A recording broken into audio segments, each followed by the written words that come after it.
Hello and welcome to this very special broadcast by the School of Modern Media at UPES. We are joined by a very special guest, Professor Boria Majumdar.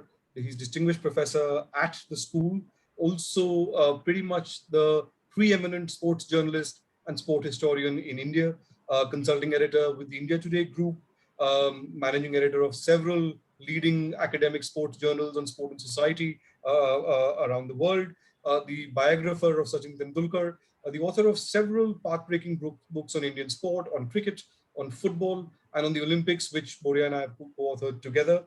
So we are very glad to welcome you, Boria, for the platform. We have done something together earlier after you joined UPES, but that is the first time we are on the UPES platform. So very warm welcome to you, Boria, for this very special masterclass on Olympics and sports media in the time of the pandemic. We've just finished a test match yesterday, played in extraordinary circumstances in England. We are less than 30 days to go from the Tokyo Olympics, which could be a major turning point for Indian sport.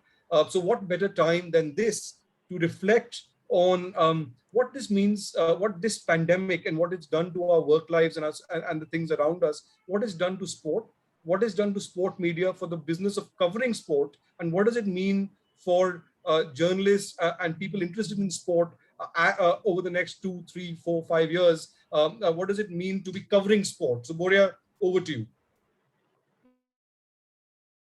Thank you, Nalin. Thank you, UPS, because it's my institution as well. So it's not as if speaking to you as an outsider, but rather as an insider. Now, Nalin actually started out with a series of questions. Let me tell you something. Covering this Olympics will be an experience which none of us in the sports media domain will ever have. Paris 2024 will be a different world. It will be a post-COVID world. All of us know that by then, this vaccine inequality and all of this will get sorted. The world will have moved past COVID. It would have been reduced to a common cold. So Paris 24 will be a Rio 2016. So this Tokyo Olympics is an aberration. Last year when COVID hit us, for about 2 months, there was no sport. And somebody like me actually got into a kind of a frenzy and a depression, saying my life has been what? It has been sport. I have consumed sport, I've written about sport, I've talked about sport, I've covered sport. And all of a sudden, there is no live sport on television in any part of the world. So what is the point of my life? And into a tizzy. And I was in this negative spiral like many of us were. And this whole country was engulfed by a sense of negativity and gloom. From May onwards, when live sport resumed, first was the Bundesliga, then series of leagues, the Spanish La Liga, the Italian Serie A, the EPL, and of course cricket resumed on the 8th of July when Michael Holding gave that amazing sort of spontaneous talk, if I may say so, on Black Lives Matter.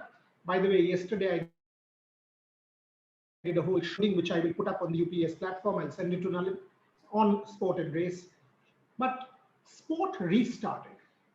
And you know what? Once sport restarted, there is nothing that has stopped sport from continuing. Yes, you can say the Indian Premier League came to a halt. But if you take a look at the global vista of sport, in Australia, there is sport going on, domestic and international. New Zealand, same. China was always going on. Australasia, everywhere it's going on. In every part of the world, I think sport is big time on. And that for me is the most important factor that sort of drives sports media coverage going forward. The first point that I want to articulate to you is there will no longer be a stoppage of sport in any part of the world. We've learned the words bio-bubble. We've learned how to quarantine. We have learned how to conduct sport within a biosecure environment. So first thing you should know is you have relevance. So you will not ask yourself the same question that I did for a few months last year, whether you have relevance or not. If you see Indian television, Indian news television, you will see the only news is people shouting at the top of their voices who are politicians in the evening and that is crass television. It's as simple as that. Nalin loves that because he's a news television person. I am not. For me, and here I am talking about regional TV also. For me, it is put on by insecure editors who do not have the means or the understanding to cover sport, which is far more global. Sport is about positivity. Sport allows me to consume the world and have a global outlook and see the world in a different light. Sport is about nationalism. Yesterday, when India was playing, or even New Zealand, it tells you about a country. Look at New Zealand. They have the best prime minister in the world, according to ratings. They have the most livable city in the world. They have the most best cricket team. Why?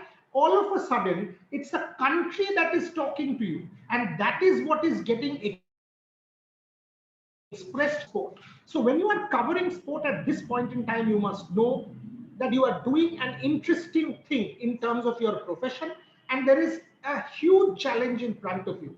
Now let me get into the Olympics straight away.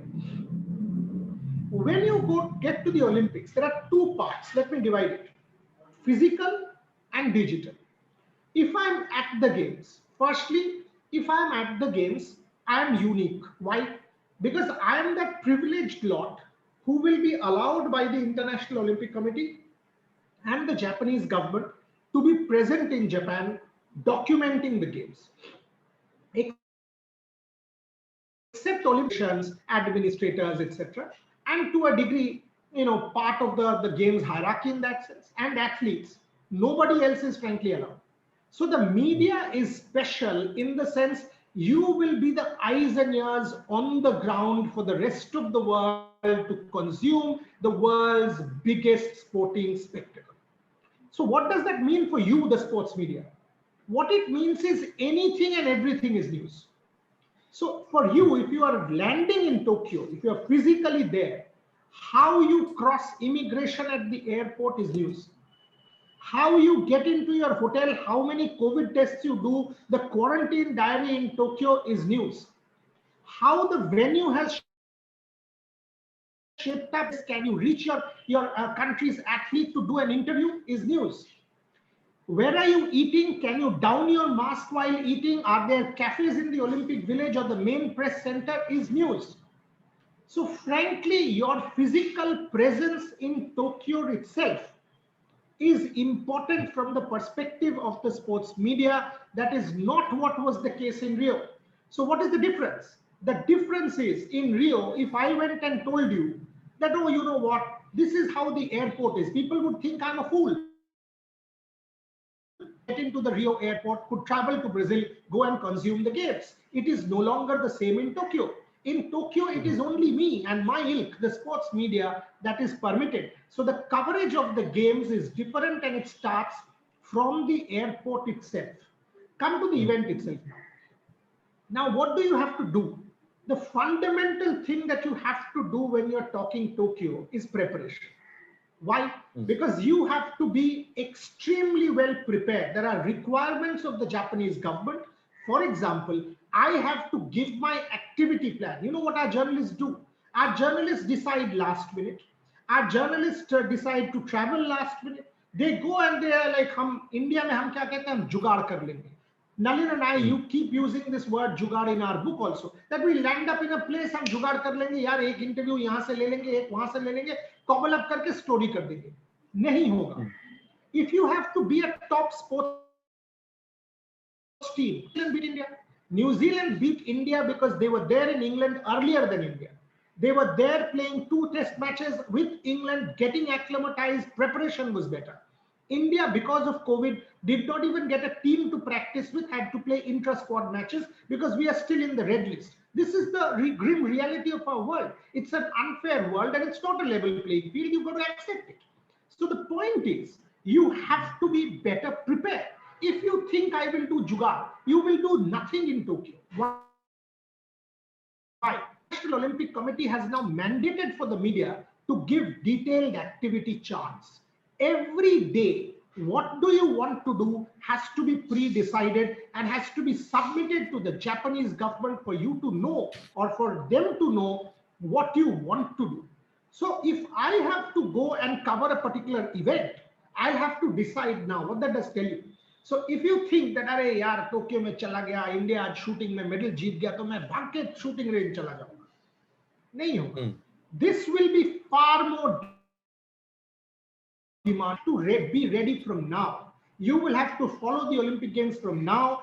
No, okay, India has maximum possibilities of winning a medal in shooting in the first 4, 5, 6 days, and that is where I will hedge my bet. As a sports journalist, I will go there. As a broadcaster, I will go there. I'll put the shooting range as part of my activity plan and not keep vacant.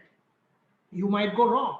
India might not win in shooting and might win in boxing, but you will have to be ways. If you are a sports media person in this age of the pandemic, you must have your plan A, plan B, plan C. The plan A is to be at the shooting range, plan B, boxing range, plan 3, wrestling range, whatever you want to call it.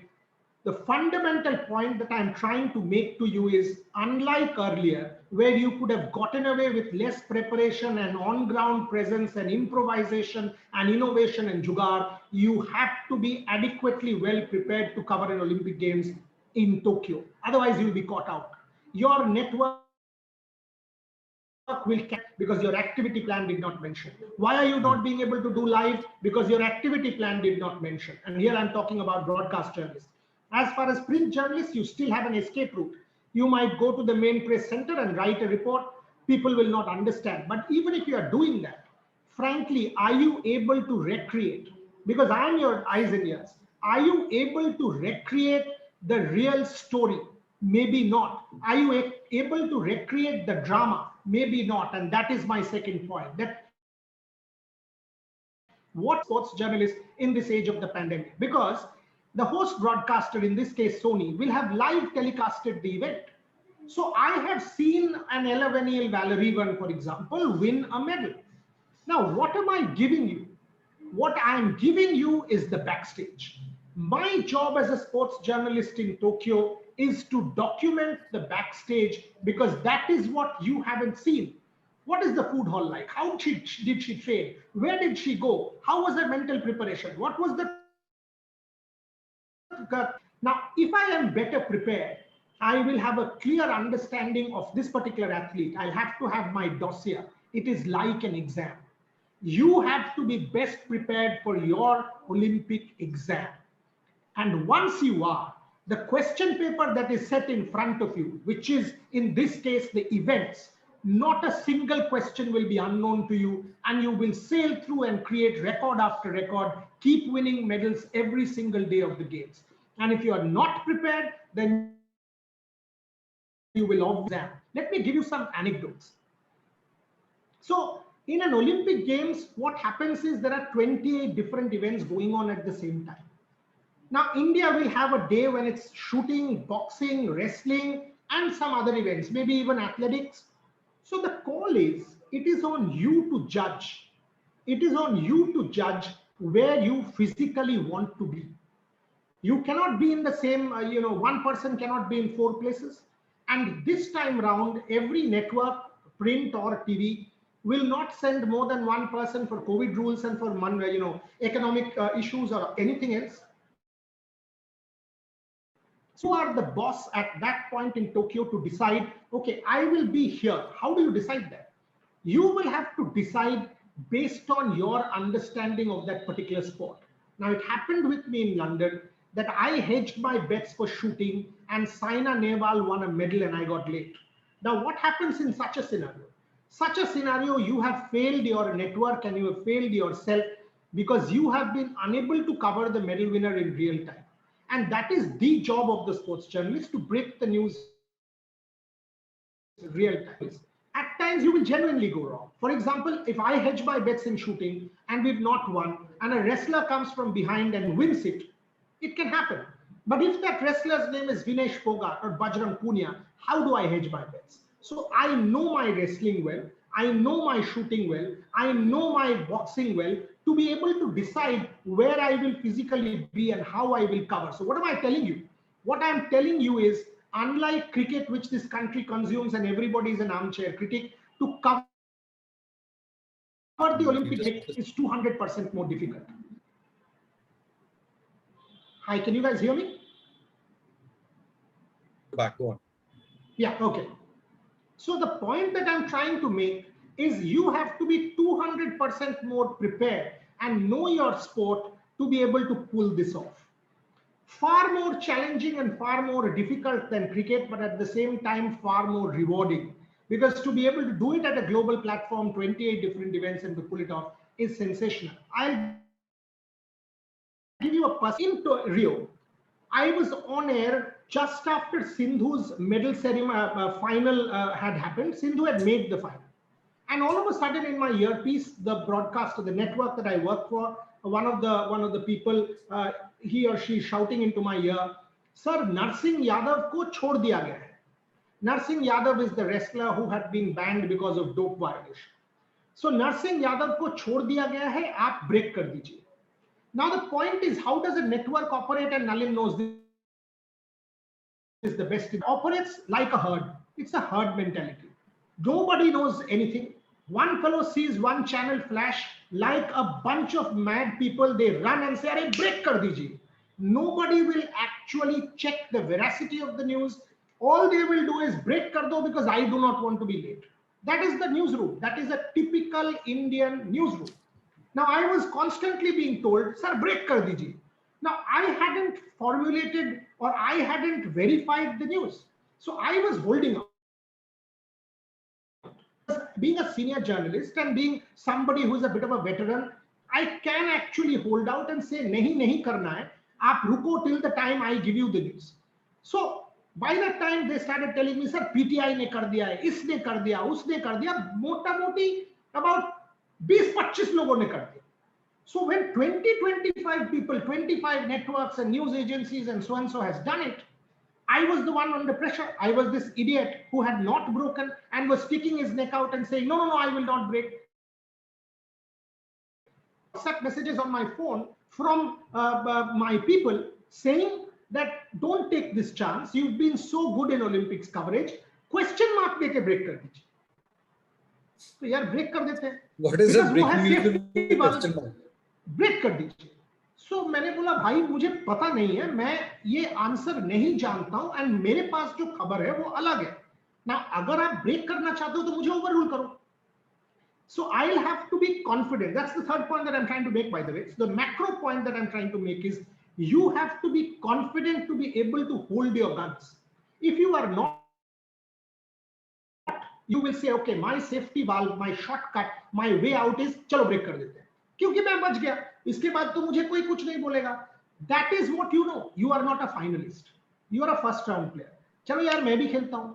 अगर आपको finals पहुंचना है, आपको difference करना है, और ये जो आप लोग देख रहे हो ये webinar, if you have to be the best person, you have to win. If you know the story, if you followed it yourself, hold your horses. Stick to your guns. I kept saying, "I will not break this." You want to overrule, can overrule you because you are a part of the network. You're not bigger than the institution. The editor at one point in time called me and asked, "Why are you being obstinate?" And I said, "Because I'm fairly confident." And I was asked, "Do you really know?" I was very clear that I do my stories only if I really know. Now it's your call.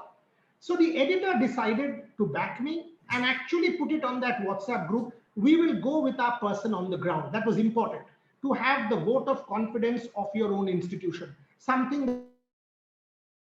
that each of, while you grow up in your careers as a sports media person, just like you will need the confidence of your professors at UPES for any seminar or any paper or any assignment that you do. It is the same everywhere. Now the editor backed me. And by that time, this is a digital age. By the time I had actually cross-checked with my sources, the hearing for Narsingh Yadav's dope violation case was still going on. And this is always the case. There is a deep throat in every story. Has to be. So I had messaged that person saying, "If you are part of the hearing, answer in a yes or no. Has he been cleared? Has he not been cleared?" And I was told he has not been cleared. And they even sent me a photograph of the hearing. Now, trust me, and this is not pomposity, I held back for 4 hours. Every news media platform in this country, you can go and check, had broken the story. 4 hours later, it was told that Narsingh Yadav has not been cleared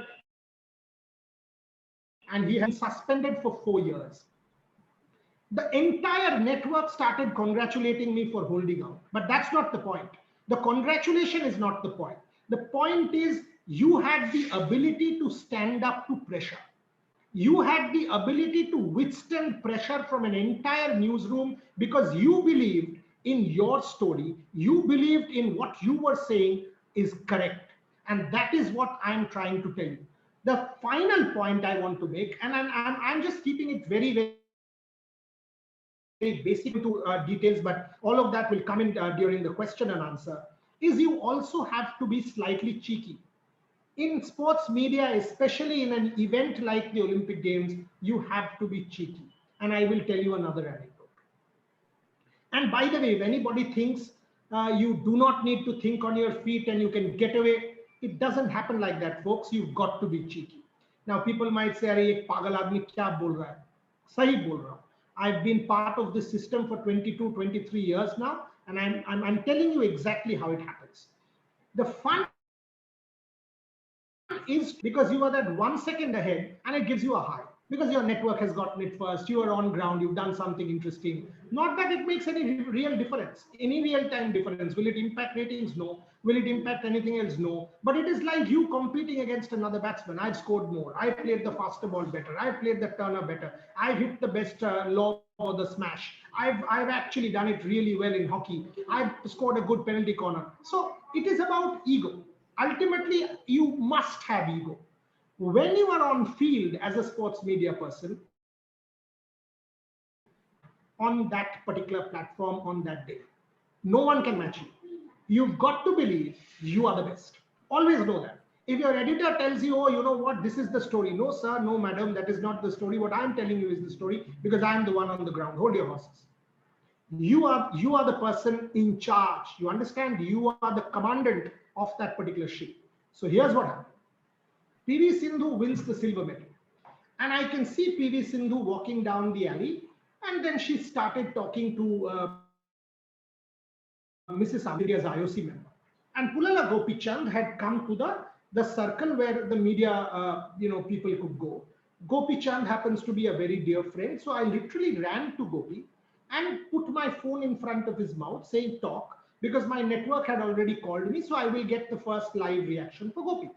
Unfortunately, at that point in time, the line got disconnected. And once the line got disconnected, a couple of other journalists, very good journalists from other networks, they had also come by then. So they also had their phone in front of Gopi. For them, their line was not disconnected. So they actually got Gopi Chand ahead of me, ahead of my network, after Sindhu had won the silver medal. And within 1 minute, I got 245 messages on my WhatsApp group saying, "Gopi here, Gopi here, Gopi here, Gopi on so-and-so platform, Gopi on so-and-so platform, what are you doing?" And in the media domain, sports media domain, what the funny part is, it is all about the present, all about the now. It is no longer about the story yesterday. वो तो कल था, ये आज है. India could have beaten Australia. Today, India is not international. That is the fate of every sports journalist when you are covering a major event. You are on test every single minute. So at that minute, I got 240 messages saying, "Boss, you have failed us. Gopi is on this particular network." Now, how could I redeem myself? I had to redeem myself because otherwise my entire effort in Rio would go waste. So my immediate thought was, the only person who can match and better a Gopi interview is Sindhu, because she is the winner. So all I was trying to check was where, and I could see from the corner of my eye that Sindhu is still there with Mrs. Ambani. Now here comes the cheekiness. I know Mrs. Ambani personally, and there is a degree of camaraderie, there is a degree of acquaintance, and also warmth. So I walked up to Mrs. Ambani, wished her, and by the way, Sindhu is also a good friend. So all I did was took my phone, handed it to Sindhu, and said, "Your father is gone." So Sindhu also was flabbergasted in that one instant. What is this fellow saying? My father calling from Hyderabad. Here is the phone. Talk to him. And Sindhu being Sindhu, because she knew me for several years, she's seen me in Gopi's academy at that point in time. They were very close. Unfortunately, now slightly different the cases, but that's a different day and a different story. So she took the phone, and who was on the call? On the call was my colleague Rajdeep Sardesai from my own network. It was 9:15 p.m. India time in the evening. So by then I had told Rajdeep, you will keep Sindhu on live at least for the next 15, 20. This is the first reaction after winning the bet. And then I told Sindhu very nicely that why don't you go for dope? Now that is again being cheeky. I was not violating rules. I was telling her, why don't you go for dope? Why was I saying it? I was saying it because if you go for dope, all of us know that you've got to pee. And if you have to do that, you will take time. So you will not be able to come out at least before 1 hour. What does that mean? No other network will be able to get that story done or get Sindhu online or get Sindhu's interview done before 1 hour. So by that time in the media, in the story is over and done with, like we say, we've killed the story. So Sindhu said, yes, no. And she just turned back, took my phone and went in. And a very dear journalist colleague, within 2-3 minutes, realized what had happened, because obviously they started getting 240 WhatsApp messages that what are you doing? Sindhu is on this particular network, came running to me and said, don't tell me you sent her for dope. You've not said that. And I was like, can't be helped. And I remember those words. He said, "Mera phone kisi bhi tarah andar bhijwao, ye tumne theek nahi kiya." So while it is great, and let me tell you, while you are working for a particular organization, you will have egos. You will not be friends. You cannot be friends. If Nalin says he is close to every person working for UPES, he is lying. If every person who is working for Reliance today as part of their annual general meeting says, oh, you know what, we are all great friends, they are lying. But the last person who is under that catch for India has to say it's for India. The last person who is part of this seminar has to say it's who is part of that network of yours will have to breathe for the organization, despite the fact that you might have your own personal differences. That is how team sport works. And the sports media domain is also a team sporting domain. So keep good relationships with the back end.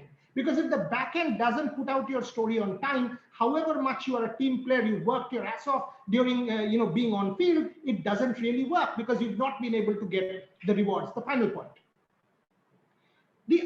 All what I've said so far is being present on the field. Now there is a huge world now that is a digital world. The same position, I do IPL commentary.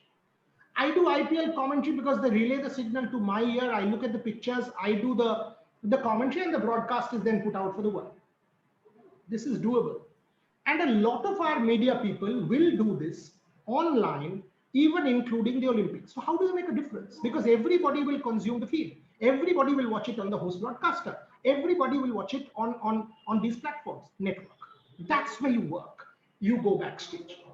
This is where you start building your networks with these individual athletes. Because even if you don't go, you are not at a disadvantage compared to some who have gone. Not every media will be allowed to come close to the athlete because of COVID protocols. So what does that mean? So even if an athlete has won a medal, not necessarily that Boria is there in Tokyo, so Boria will get first. He or she might well come on a Zoom call. Now, if you have that network, which you have built for months, and how have you built for months? Because you are not a fly-by-night operator who has landed up on the 23rd of July to say, oh, you know what, I will cover the Olympic Games. Rather, you have been in and around that athlete, documenting his or her story for months on end, and that athlete now has that sense of camaraderie with you and critical. Because that's when you hold your own. You must have the guts and the courage to criticize a Virat Kohli if the criticism is fair. Do not trash him, because there is no point in trashing him. Oh, one match he's lost, he's a bad captain. It doesn't work like that. But at the same time, you make constructive, valid criticisms, because that is how the profession operates. If you are able to do the network, so that the athlete knows at the back of his or her mind that so-and-so's message has come, I need to get on a Zoom call, you can still beat someone on the field. Now, your network will say, the rival has sent X person spending X lakhs rupees to the Olympic Games, but my person sitting in India, in Delhi, in Bombay, in Calcutta, in Dehradun, has been able to get me the first interview.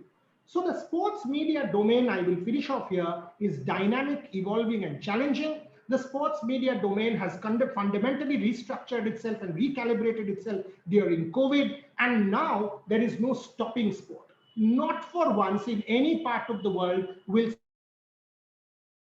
sports remains extremely viable, and the passion that you have for work will define how good you are. Exactly like Nalin, that's why he's the best, and that's why he will be able to drive you PES in the manner that he's doing. Back to you, Nalin. Thank you very much, Boria. You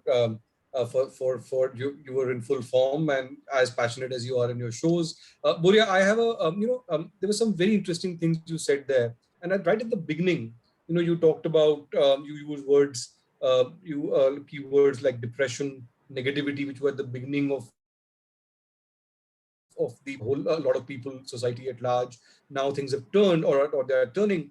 And going back to anecdotes at the end.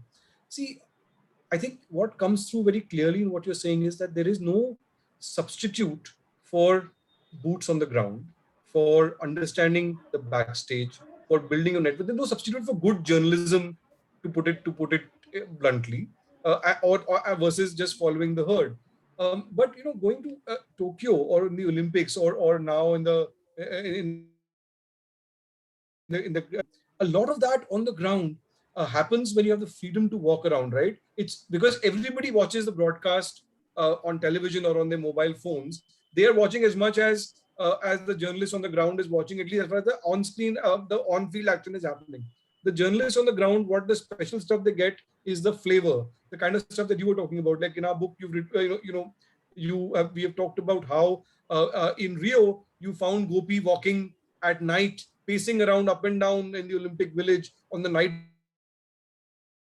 before Sindhu. What the hell is he doing there? And when you end up talking to him, that gave you so much insight into what Gopi, the Indian badminton coach, was thinking about planning for Sindhu the next day. Now, that's the kind of access that sports journalism thrives on. That's what it gives us our bread and butter. Now, the question is, in Tokyo, when you have to give an activity chart, when everything is in a bio bubble, access is controlled everywhere, then how do you get it? I know you said that you can get it by planning better, by anticipating what is likely to happen using your gut feel on what's happening. But how do you really get the that chance encounter on the side, which gives you an insight? I mean, I remember in London in 2012 we were together, Boria, for the Olympics, and after Sushil had won his medal, we went and spoke to him, and I remember touching his arm, and he was ice cold with sweat. And that's the kind of sense, and he was rock hard with muscle and sweat, but he was so ice cold, it was like being in a freezer. We don't realize what it takes for a wrestler to do. That's the kind of insight a sports can get. So how do you get that this time around in Tokyo? See, the answer to that is we still don't know what exactly will transpire. And that is what the whole deal is. The fear of the unknown is the biggest fear for mankind. So Tokyo is a bit of the fear of the unknown. Having said that, you still have to challenge yourself. That my point is, why am I going to Tokyo? My point of going to Tokyo is I will be slightly out of my comfort zone. If I'm the best, I will still win Tokyo. That's what I'm telling myself. That I will, and not it's not only me here who will be traveling to Tokyo, because as I said, we all want experiences that we can sort of relish over a lifetime. Tokyo will be one such. I don't know how much I will be allowed to be mobile. I don't know how many days I'll be stopped. I don't know how many which places I can go to. I don't know how many days I can even go to the village. But I do know that after 3 days I've been told that I'll be operational, which means I'll be allowed. After 14 days, I will have complete access to public transport, to other things, multiple tests, etc. So I do know certain things, and I'm actually banking on the fact that one good story, one big innings, one goal, that Roberto Carlos goal will make him immortal for his life, that Maradona goal will make him immortal. My one story from Tokyo will stand out, and I'll get it. The zeal is I'll get it. Yeah. Boria, we're getting a lot of interesting questions. Vaibhav Pratap Singh is asking, he's raising a very important point about the role of sports PR companies and how they've amplified immensely like never before. and players are coming up with their own YouTube channels, podcasts, other kinds of different digital engagements. So don't you feel that it will hamper the functionality of the very idea of sports journalism to some extent when players build their own audience? How do sports journalists confront these kind of challenges? And the same sort of things happens in cricket commentary. So, and in fact, this question is it's a very well crafted question. So, how many cricketers with due respect have only damaged the naive idea of cricket commentary, especially in? Do you want to take that, Boria? That's a good question, actually. And by the way, I know a lot of sports journalists who have expressed apprehension in the social media domain because of this.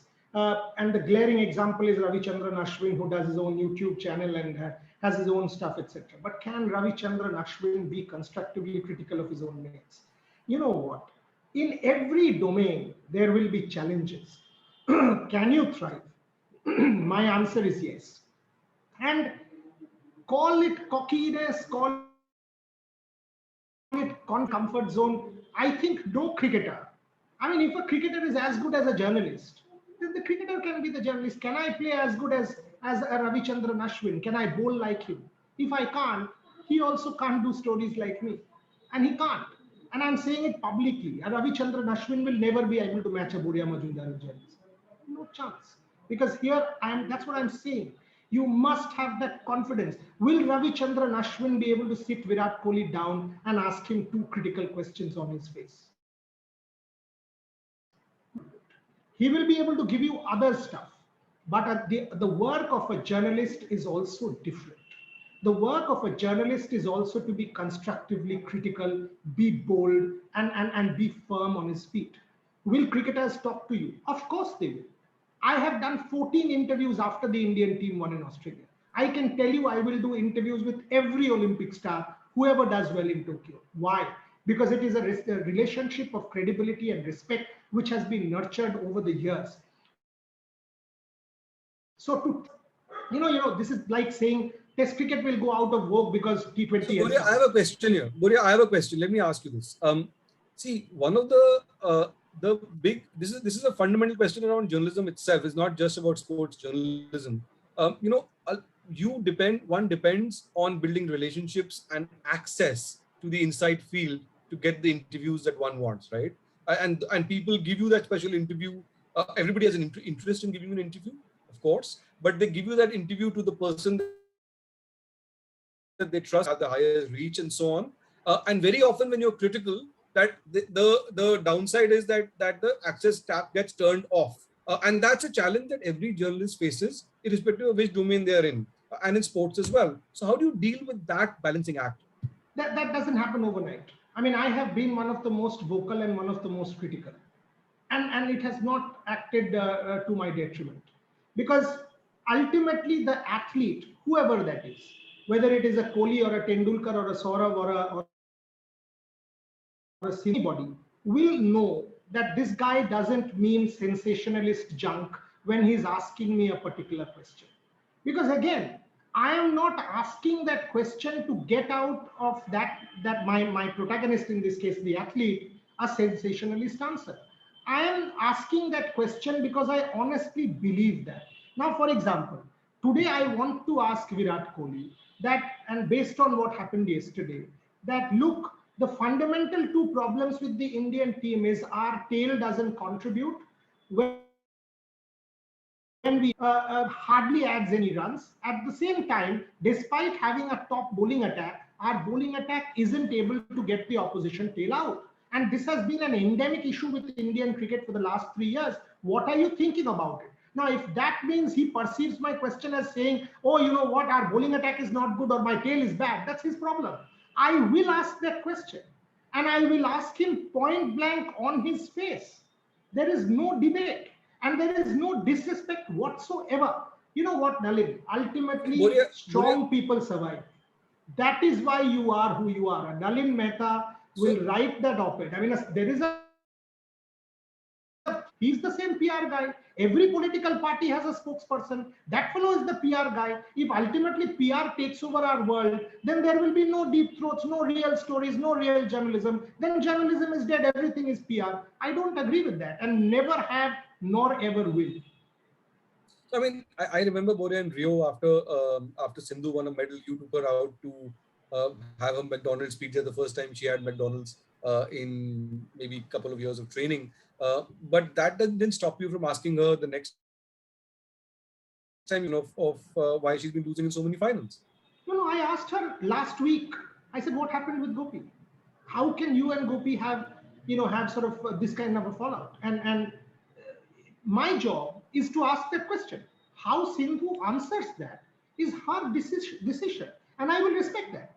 She No, and answered it in her way. this is an issue we faced when you were writing a book on the Correct. fallout between Saina and Sindhu and Gopi Correct. Chand. And I know how you did those interviews with Gopi and asking them and putting, and they both they're really controversial. Yeah, and again, I mean, whether I agree with Sindhu or not agree with Sindhu is my call. But what Sindhu wants to say is her call. So, as a journalist, what is my job? My job is to ask the question. My job is to document the answer exactly as I've been told. And then, if I want to give my opinion, I can give my opinion. But I cannot distort Sindhu's point of view, nor can I say if Sindhu is right or wrong. There is no right or wrong always. There is a subjective domain. There is no this Indian team is the worst after the WTC. Sorry, boss. Doesn't happen like that. Boria, there's an interesting question from Aditi Garg. She's asking, do you find Olympics as an essential or necessary at this time of the pandemic when experts are warning of a third wave and lives are ending? Please share your opinion as a journalist and as a sportsman. I think it's an important question. The third wave is coming and a lot of people are worried. It's an important question that we must address. Absolutely, absolutely. I mean, for me, an Olympic Games is not about records broken and medals won. An Olympic Games is also about is also about nationalism. An Olympic Games is also about an ideal, and that is what we celebrate as Olympic Day, for example. More importantly, Aditi, there is also the fact that $37 billion have gone into the games. $37 billion. Now, what does that mean? An Olympic Games, which this money that comes in essentially from TV, that funds international sport, multiple federations, athletics, XYZ, 10 different other federations for the next 4 years. It's a 4 year actually be funded based on the revenue that Tokyo 2020-21 generates for the IOC. So the $37 billion you're talking about, plus the revenue cycle for the next 4 years, take the example of the IPL.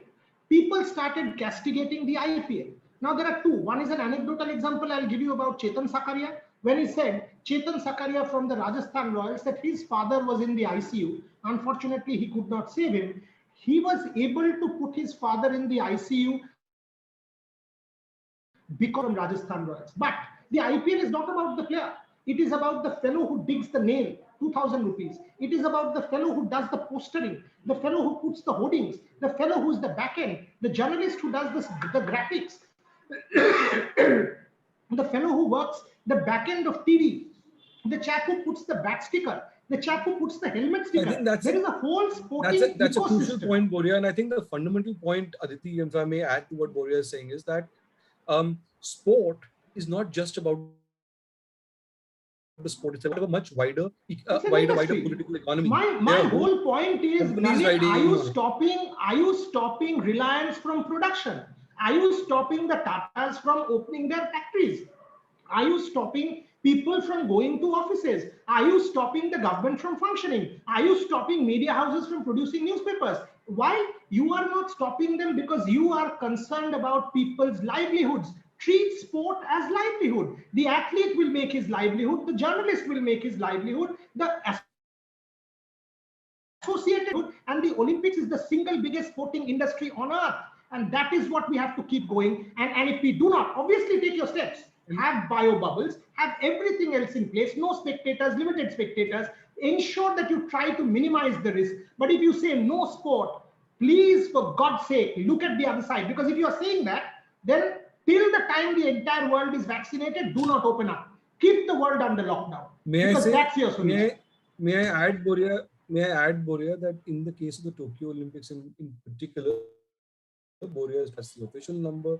There are some unofficial numbers from the from the Japanese accounts body as well, which is estimated a much higher number that is riding on the Olympics. This is a debate that's happening in Japan. Public opinion polls show that a lot of people are uncomfortable about the Olympics. Some sponsors have questioned it, but at the end of the day, this is the reason that Boria is pointing out why the Japanese government, the Japanese Prime Minister, have stuck to their guns of doing the games in as protected a manner as possible, which is why the whole debate on should you allow, there are no international spectators allowed. No foreign officials were allowed to reach Japan. Now people have got permission. Flights from several countries are still not on. There is a debate. Decision is going to be taken on whether even domestic spectators are going to be allowed, and if it's not allowed, it's not allowed. With the point is the same. Once you stop, same argument that happens for every other industry. Do you open up with reasonable safeguards? The same applies to sport as well. And my point is this a fair world? It is not a fair world. It is an unfair world. Accept it. Nothing is ideal. This was an ideal world. Nalin being Nalin would have welcomed me to UPES, fed me there, and we would have done this physically, not virtually, being my first seminar. How can this be ideal when he's not feeding me?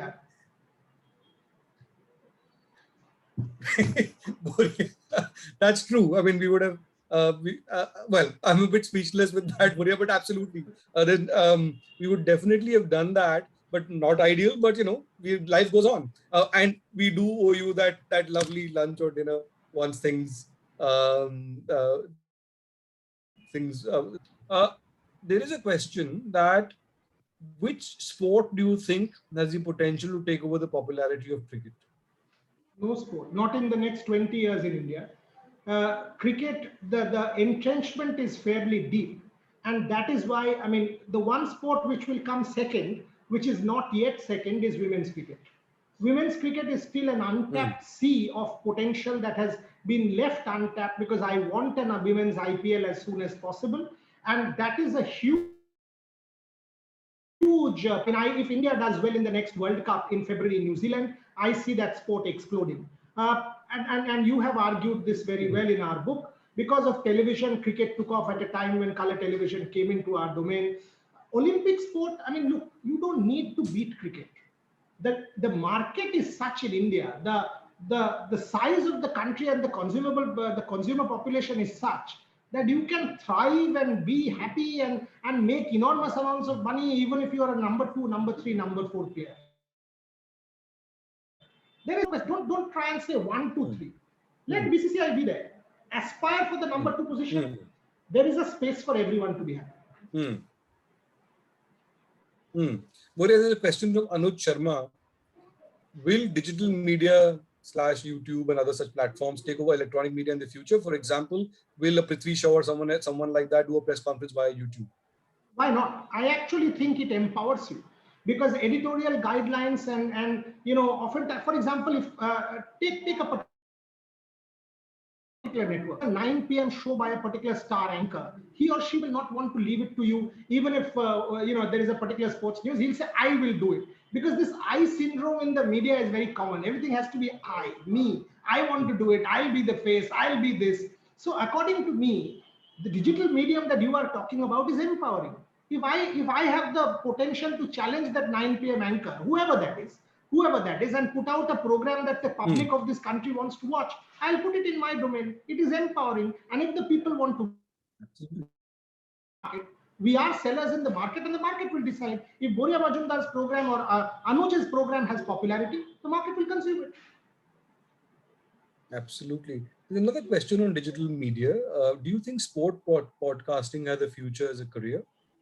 Of course does. Of course, hugely. It allows for storytelling. What is sport? Ultimately, good sport is good storytelling. Why do I read a book? I read a good book by Neville Cardus for language and for the story. Why is Boria Majumdar good in what he does? Because he's a good storyteller. Why is Nalin Mehta good at what he does? Because manner which is lucid and is a good storyteller. Not that we are. I'm just giving hypothetical examples, at least not me. But the fact of the matter is, ultimately, good stories will always have currency. Politically also, culturally, film, entertainment, sport, whatever you want to call it. And according to me, there is no domain called sport.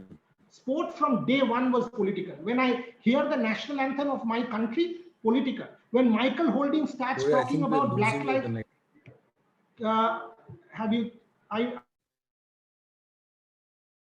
No, we lost. Fine, go on. Can you see? Are you there? Can you hear me? Yeah, go on. Yeah. So go on. So when Michael Holding was talking about Black Lives Matter, is it sport? No, it isn't sport. When Naomi Osaka wears a mask with the names of the black people who have been dehumanized and racially vilified and murdered, is it sport? No, it's not sport. But when the black man, Michael Johnson, Usain Bolt, Naomi Osaka, Michael Holding, use their sporting platform, they are using the sporting domain to make a far bigger macro point. That is the power of sport. That is why sports podcasting, sports journalism will forever have relevance. But there's a question from Adi Satya. That was the first question that came in. How do I break into the field of sports media?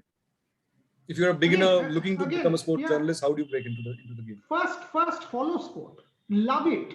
I mean, love it like you love your girlfriend. Love it like you love your boyfriend. Love it like you love anything the most. Like I wedded my profession with my passion. What do I do when I feel? What do I do? I curse Virat Kohli for a while and I watch sport. When I feel thrilled, what do? I call Nalin Mehta, have abuse him for a while, and in our own personal this thing, and we discuss sport. What do I do when I'm feeling really depressed? I go and switch on a Sachin Tendulkar game and watch sport. The point that I'm trying to make is I love it. I love what I do. As long as you love what you do, by the way, you do not need to study sports journalism to become a sports journalist. Anybody who tells you that is a first-class idiot. That's because you like to do that. You can study anything under the sun. Physics, chemistry, maths, English, political science, history. I'm not a trained sports journalist and I do not profess to be one. My point is, if I love my domain, so again, by studying history, I will still be a sports journalist because every domain has interconnections with sport. That is the fun of it. So may I say that for those who don't know, Boria has a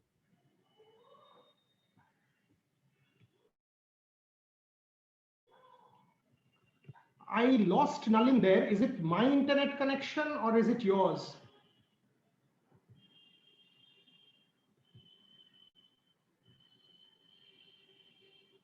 Folks, I lost you there.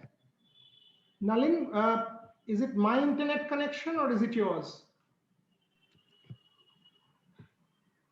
Mr. Boria, I think it's Professor Nalin's connection. Okay, so let me just take the questions from here. How do I break into sport? Is it the concept of sport more about what is this question by anonymous attendee, or it's about nationalism? You know what? It depends on who you are and how you want to actually explain it. That's how I. Boria, I'm back. Sorry, I lost my connection there for a second. So I was taking this question: what's the scope of an independent sports journalist, Nalin? And I think there is every reason to say that if you are an independent sports journalist, you can do as much particular house. There is no need to be chained or constrained anymore by a particular house. And is sport about nationalism? There was one about nationalism as well. Yes. And I think always will. Yes, it is. And Boria, in fact, what I was saying when I got disconnected, I'm not sure how much of that went on air. It was that for those who don't know, Boria has a PhD, a DPhil on the history of Indian cricket from the Department of History at the University of Oxford. When he went there as a Rhodes Scholar, it was the first PhD from Oxford, or the first DPhil as the Oxford system on the subject of cricket, on Indian cricket in particular. And I remember it created a stir at that time. I think it's still the only one on cricket. Yes. So, and in fact, when I first heard about Boria, I heard that this guy at Oxford who's doing this DPhil in cricket, and they said, "Ye kya hai? Ye history department mein cricket ka kya PhD kar raha hai? Kya hai?" And I was very intrigued, and I spoke to him that time. So the point is that if you really follow your passion, you can spin it from different ways, and you find your pathways. Boria, the question I had for you on the question of how to start. Tell me, how did you first write your piece in journalism? How did you get into journalism? I mean, I did journalism, and you want me to be brutally honest, I'll be brutally honest. I did it for money.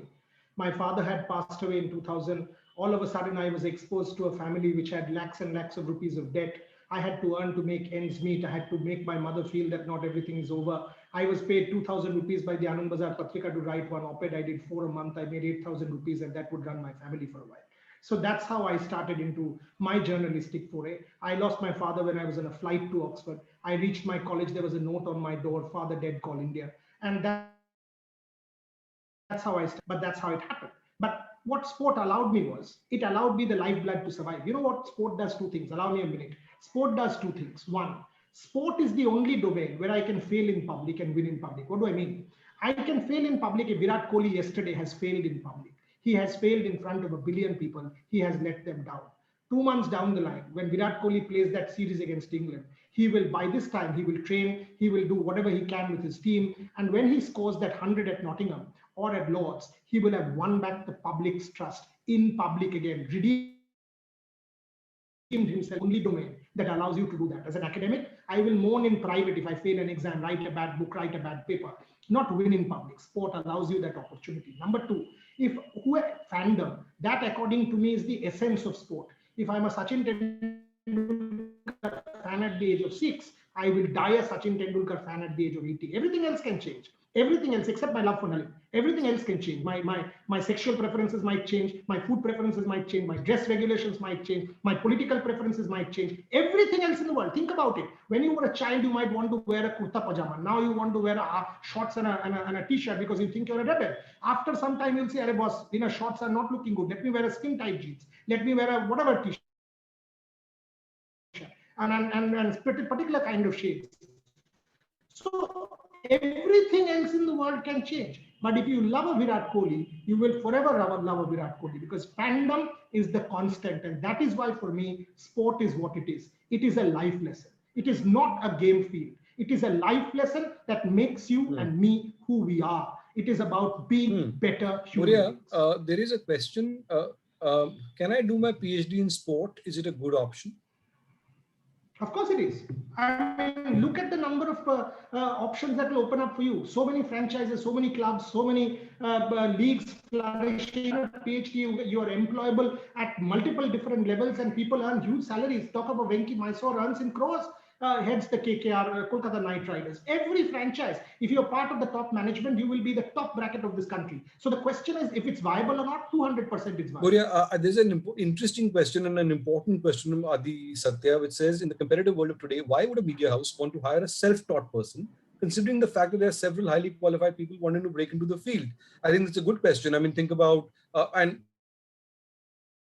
and let me add to it. If you think about within sport, I mean, Harsha Bhogle is never trained to be a commentator. He started with All India Radio. He was an MBA from IIM.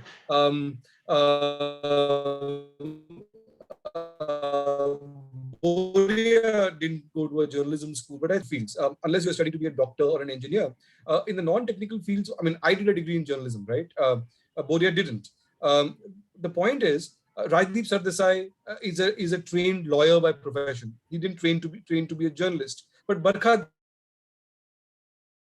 trained to. Arnab Goswami did not train to be a journalist. He did an MPhil in sociology from Oxford. So there are different pathways people take. But what happens is that in the non-technical fields, when you're trying to get in, either you are so exceptional. And you are so passionate about something, you have something so special to offer that you write something and you get noticed and so on. Otherwise, the degree is often a self-signaling device. It's a signaling device which tells an employer, they've studied this, they studied the medium, the nose and house or something, and they will have a much better chance than somebody who's not trained. This is now becoming more and more important now as we are turning into a totally digital field. How do you play with social media? How do you do a podcast? How do you do a video? How do you do a YouTube video? A journalist today ultimately is much more of a multimedia person or a content producer than it ever was before. And therefore, that is a talent set that a media school teaches you. Can you learn that on your own? You can. Can you learn it better at a media school that focuses on digital in particular and specifically focuses on those skills? That gives you an edge to begin with. But after that, it will be the storytelling talent that you have and the story that you have to tell. Simple answer. Do you want to go to a school or not? Can you learn at home? Yes, you can, but you still go to a school. Fundamental. But if everyone goes to a school, who becomes better? You, if you have that extra ability. Nalin, I will have to leave, but I think over the last 1 hour, what we've been able to communicate two simple truths. One, it is viable to be a sports journalist, and at the end of the day, you will love what you do. I do what I believe, and I love what I do. That's what I will leave you with. And with Nalin, you will always get the best. Be part of this institution because no one says no to him. Me, for example, he wanted me to be part of UPES, do this for you. I had to say yes, because that is the bonding, that is the relationship. Ultimately, it's loyalty, commitment, and friendship. This institution will grow. You know why? Because it has the best people. So you are part of a top institution. Make the most of this opportunity. Make the most of your. Thank you so much, Boria, for that. And in fact, I have to say before we go that when I asked Boria to come and be a part of UPES, he sent me a one-line email. Whatever you say, done. No questions asked. I'm in. Count me in.